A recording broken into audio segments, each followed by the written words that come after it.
پر صلح کا ترجمہ تفسیر پڑھنے سننے کی سعادت حاصل کریں گے۔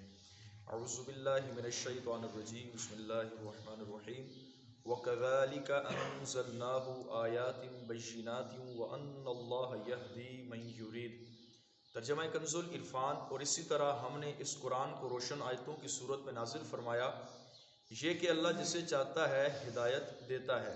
یعنی قرآن کریم فرقان مجید کے اندر اللہ تعالیٰ نے ایسے دلائل ذکر فرمائے ہیں کہ جن کے اندر کوئی بھی شک و شبہ نہیں ہے، اور جو اس قرآن کریم کے اندر غور و فکر کرتا ہے تو یہ تمام کے تمام دلائل اس پر واضح ہو جاتے ہیں۔ اسی طرح عقیدہ توحید اور عقیدہ قیامت اور نبی پاک علیہ السلام کی نبوت اور رسالت بھی اس پر ظاہر ہو جاتی ہے جو قرآن کریم کے اندر غور و فکر کرے۔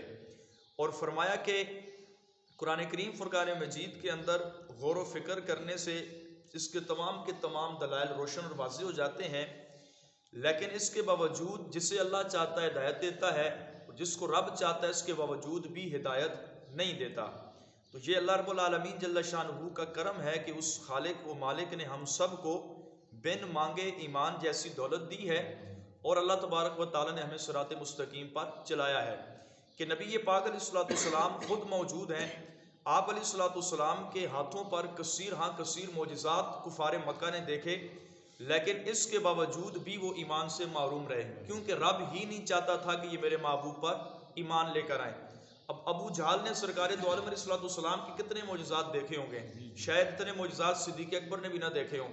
ابو طالب نے نبی پاک علیہ السلام کتنے معجزات کو دیکھا ہو، لیکن وہ اس کے باوجود بھی ایمان نہ لائے، کیونکہ رب ہی نہیں چاہتا تھا کہ یہ ایمان لے کر آئیں۔ تو فرمایا کہ قرآن کریم فرقان مجید کے دلائل لوگوں پر کتنے ہی واضح کیوں نہ ہو جائیں، ہدایت پھر بھی اسی کو ملتی ہے جس کے لیے رب چاہتا ہے۔ اس آیت کریمہ سے معلوم ہوا کہ قرآن عظیم ہدایت پر ثابت قدمی عطا ہونے اور ہدایت میں اضافے کا ایک بہترین ذریعہ ہے کہ جن لوگوں کو رب تعالیٰ نے ہدایت دی ہے، جب اس کے اندر غور و فکر کرتے ہیں تو ان کی اس ہدایت کے اندر مزید پختگی آتی ہے، وہ اسلام پر مزید ثابت قدم رہتے ہیں۔ اور قرآن مجید سیکھنے میں مشغول ہونا، اس کے دیے ہوئے احکامات پر عمل کرنا ہدایات کی علامات میں سے ایک علامت ہے۔ یعنی قرآن سیکھنا بھی ہدایت کی علامتوں میں سے ایک علامت ہے کہ اس بندے کو ہدایت نصیب ہے۔ اور اسی طرح اللہ تبارک و تعالیٰ نے قرآن مجید پر ایمان لانے کی جس کو توفیق دی ہے، اس سے چاہیے کہ وہ قرآن عظیم صحیح طریقے سے پڑھنا سیکھے، اسے سیکھنے کی کوشش کرے اور اس میں دیے گئے تمام احکامات پر عمل کرے، اور جن کاموں سے منع کیا گیا ان سے باز رہے، تاکہ ہدایت پر ثابت قدمی نصیب ہو اور اس کی ہدایت کے اندر مزید اضافہ ہو۔ نبی پاک علیہ السلام ارشاد فرماتے ہیں کہ اللہ تبارک و تعالیٰ نے قرآن کریم فرقان مجید کے ذریعے کچھ قوموں کے سروں کو بلند کرے گا اور اس قرآن کے ذریعے کچھ قوموں کو گرائے گا۔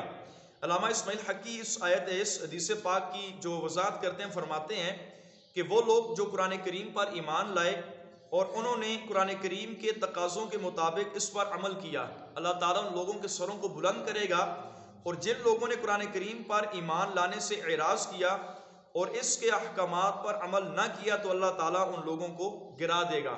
اور صحابہ کرام علیہم رضوان کا قرآن کریم پر عمل کرنے کا انداز کیا ہوا کرتا تھا؟